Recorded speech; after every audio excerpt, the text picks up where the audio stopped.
One of the most important logjams is that Vladimir Putin said that he would never sit down with Zelensky, the head of Ukraine, and the president has now got that to change. We're at a point now where we're now trying to figure out, frankly, scheduling and things like that around when these three leaders could sit down and discuss an end to this conflict. Now, we're going to try to find some negotiated settlement that the Ukrainians and the Russians can live with, where they can live in relative peace, where the killing stops. It's not going to make anybody super happy. Both the Russians and the Ukrainians probably at the end of the day are going to be unhappy with it, but I don't think you can actually sit down and have this negotiation absent the leadership of Donald J. Trump. And I actually don't think it would be that productive. I think fundamentally the President of the United States has to be the one to kind of bring these two together. We're, of course, going to talk to the Ukrainians. I actually spoke with the Ukrainians this morning.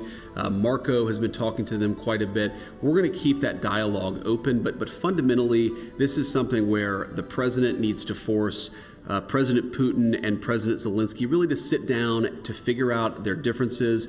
Well, the president said he's thinking about it, but he hasn't made any firm decisions. Obviously, the China issue is a little bit more complicated because our relationship with China, it affects a lot of other things that have nothing to do with the Russian situation. So the president's reviewing his options and, of course, going to make that decision when he decides.